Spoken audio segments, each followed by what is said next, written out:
How does a democracy end up building the institutions that allow the few to rule?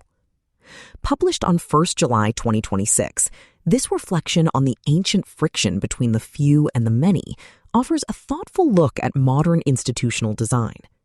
The piece traces how Greek oligarchs relied on clever political structures to sustain unpopular regimes, drawing a direct line to current American mechanisms like the Senate filibuster. It moves past the usual political noise to examine a structural concern: how specific rules can turn a republic into a system where a small minority holds a permanent veto over the majority. Written by Matt Simonton in Project Syndicate, narrated for Arva. On Point subscriber exclusive.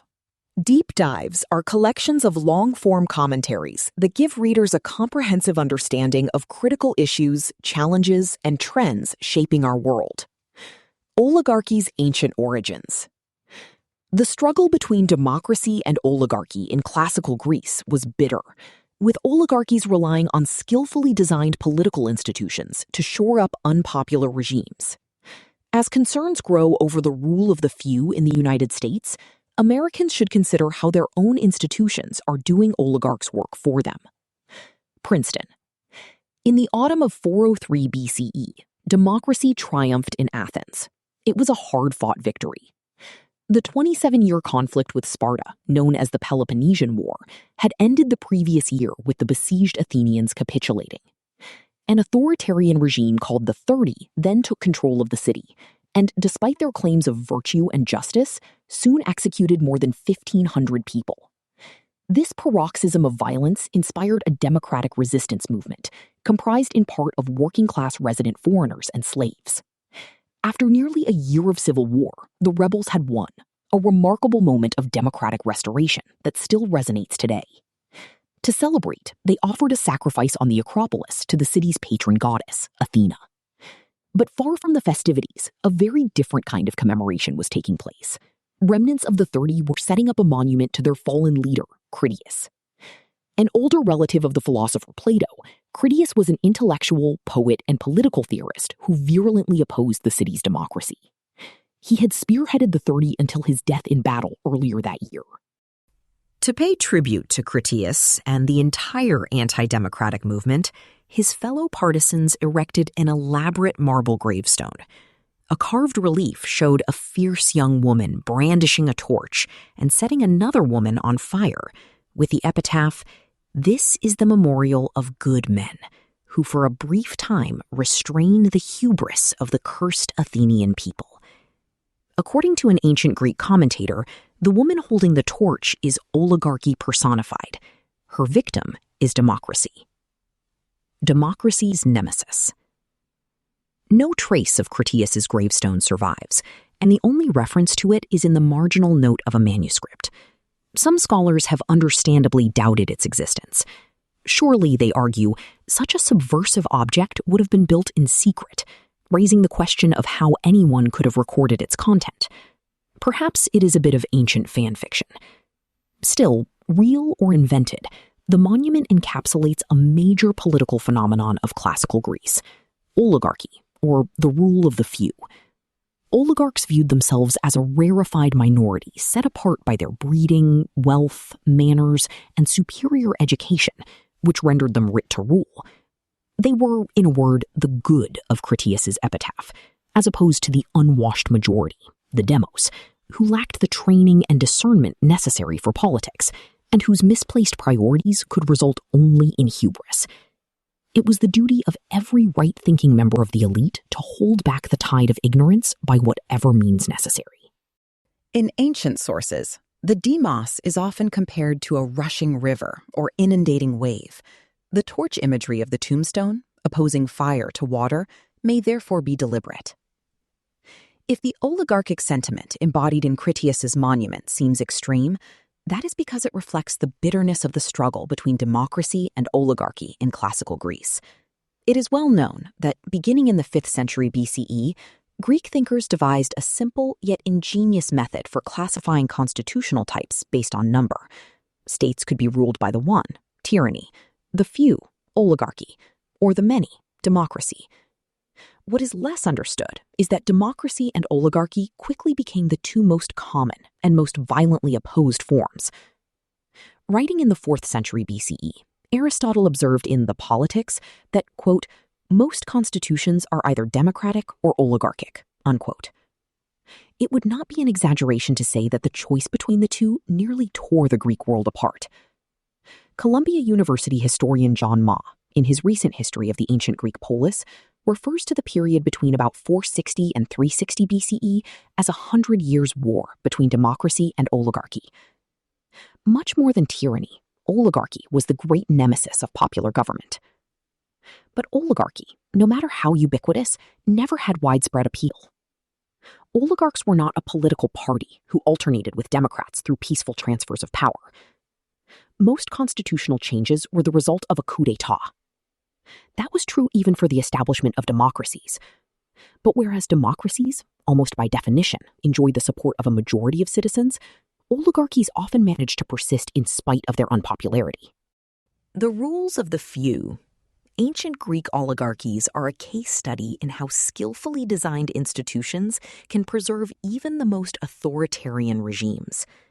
On the surface, oligarchy relied on a property requirement to ensure that only a minority of the population, perhaps the wealthiest 10 to 15% of the male citizen population, had access to political office. But oligarchy had a strong ideological class component too.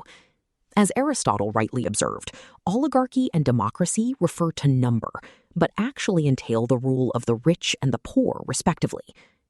To maintain power, the oligarchic gentlemen's club employed a classic strategy of divide and rule.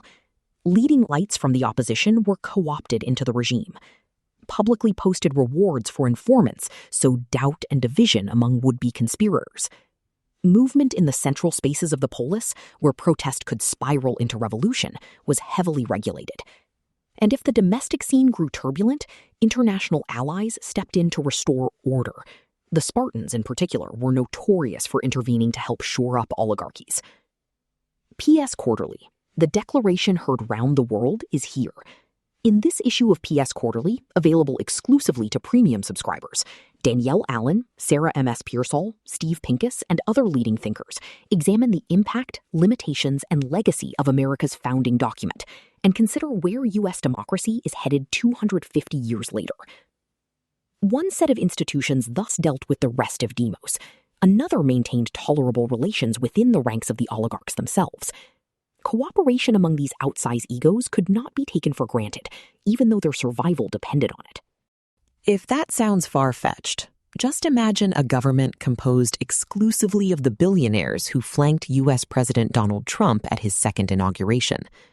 Mark Zuckerberg, Jeff Bezos, Tim Cook, Sergey Brin, and Elon Musk may benefit from the current order, but it is far from clear that they could cooperate long enough to sustain it. Equipped with this institutional order, oligarchy had a decent run. In the end, however, it could not withstand the spread of democracy. This may come as a surprise. A common narrative, promoted by, among others, the framers of the U.S. Constitution, holds that the tumultuous direct democracies of antiquity inevitably succumbed to demagoguery and disorder. The history of Athens itself, as told by the historian Thucydides, has been used to bolster this story.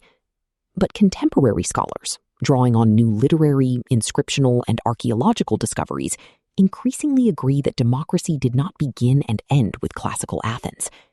In fact, between the 3rd and 2nd centuries BCE, democracy may have been the most common form of government in the ancient Greek world. It was celebrated in painting, coinage, sculpture, and everyday discourse as the best way to secure freedom and equality for the free male citizen. Slavery and gender-based exclusion being notorious features of the ancient Greek regimes that identified as democracies. Then as now, hardly anyone spoke well of oligarchy in public. In fact, Critias's tombstone, if it existed, would represent the sole attested instance of oligarchia depicted in art. The supermajority trap. After some time in abeyance, the word oligarchy has come roaring back in the United States. It first reappeared on the political agenda in the 2010s with the Occupy Wall Street movement and Bernie Sanders' 2016 presidential campaign, and gained wider currency in January 2025 when former U.S. President Joe Biden warned in his farewell address of an oligarchy of extreme wealth, power, and influence that literally threatens our entire democracy. When people hear the term now, they are more likely to think of American tech bros than the Russian super-rich who accumulated their wealth by appropriating state assets in the 1990s. In many ways, American society is ill-prepared for this moment. Despite the importance of oligarchy in Greek antiquity, where so many of the United States' political ideas originate, the issue was largely sidelined in constitutional debates of the early modern period. That is partly because the U.S. Constitution's framers shifted the terms of discourse away from democracy versus oligarchy and toward a contrast between the rule of law and the tyranny of the majority. The Federalists, in particular, sought to downplay the loss in democratic power that might come with the incorporation of the separate states into the strong federal union they envisioned. As numerous scholars have pointed out, the proposed Constitution of 1787 was far less democratic than many state politicians and constituents preferred. But in the first of the Federalist Papers, Alexander Hamilton assured readers that a dangerous ambition more often lurks behind the specious mask of zeal for the rights of the people than under the forbidden appearance of zeal for the firmness and efficiency of government. In other words, it was an excess of democracy rather than its deficit that would lead to political instability. As a result, the Federalists were somewhat on the defensive when it came to touting the popular bona fides of the Constitution.